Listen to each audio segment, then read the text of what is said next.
Olá, meus amigos, minhas amigas, mais uma vez estou aqui com vocês aqui, desejando a todos que estejam bem, que Deus abençoe cada um de vocês que puder ouvir esse vídeo. E hoje eu gostaria de falar uma coisa interessante, né? A questão que muitas vezes as pessoas têm assumido, porque você é um petista doente? Não, ao contrário. Eu sempre fui um antipetista, eu ouvi tanta conversa na televisão naquele tempo que eu sempre fui um antipetista. Na minha época, aquelas épocas da Lava Jato, aqueles dinheiros jorrando, né? A gente era bem mais novo, mas na verdade eu criei um antipetismo.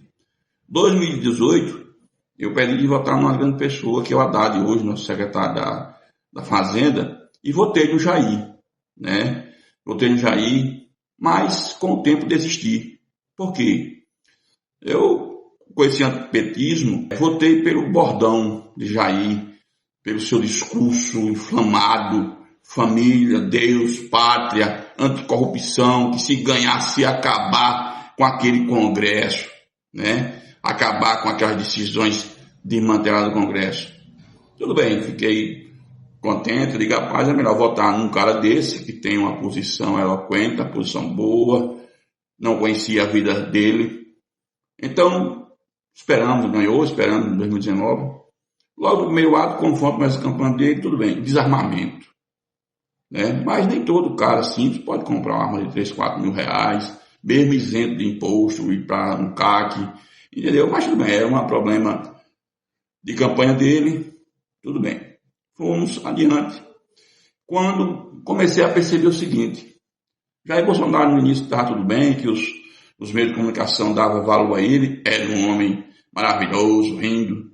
Mas eu comecei a ver, quando confrontado, Jair agia como uma fera coada, não tinha respostas e acusava a mãe de repórter. Eu não sei como é que o repórter hoje ainda fala tão bem do Jair, pela maneira que eles foram acusados.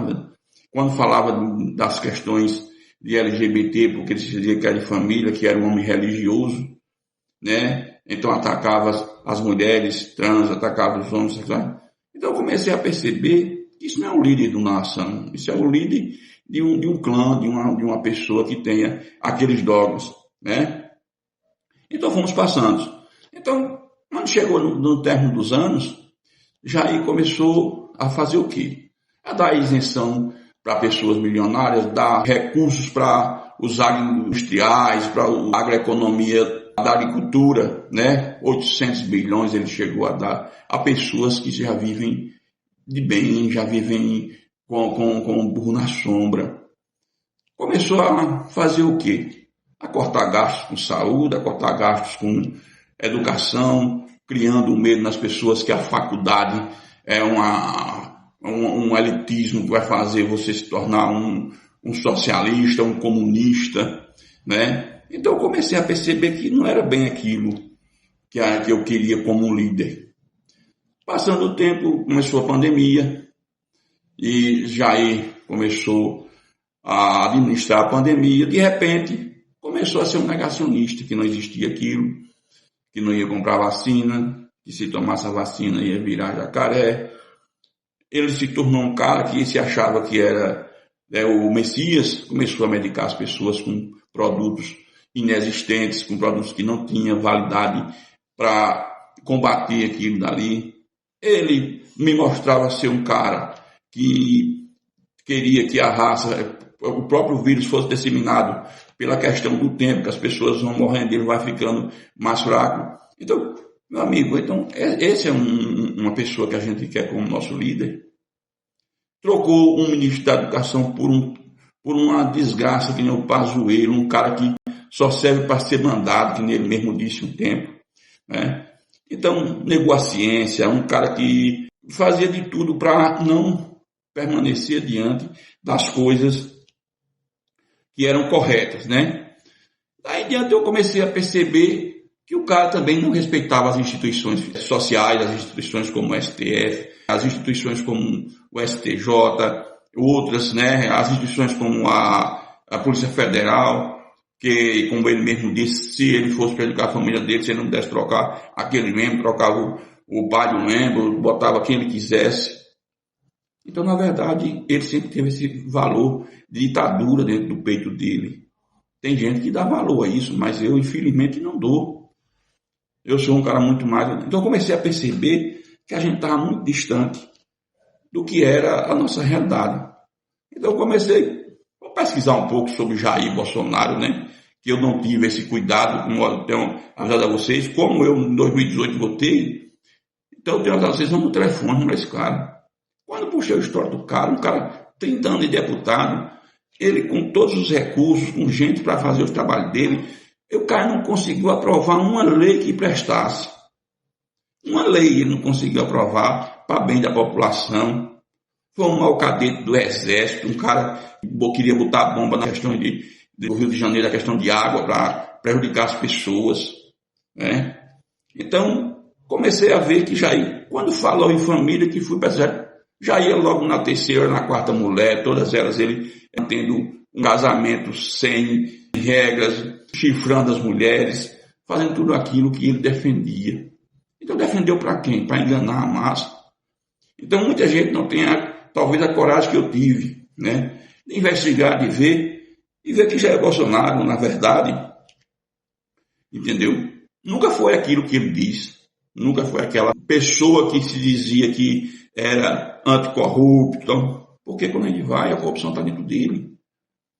É um cara que ensinou a família só a trabalhar de maneira corrupta. Ele não usa os meios de bancário, ele não usa os meios. O dele é pegar o dinheiro e guardar o dinheiro sem saber de onde vem, sem ter origem. Pagar imóveis à vista. Isso é coisa de cartel, isso é coisa de esconder o dinheiro dentro dos buracos, para que as pessoas não saibam que ele tem aquele dinheiro. Faz uma lavagem de dinheiro. Então, meus amigos, nós estamos aí.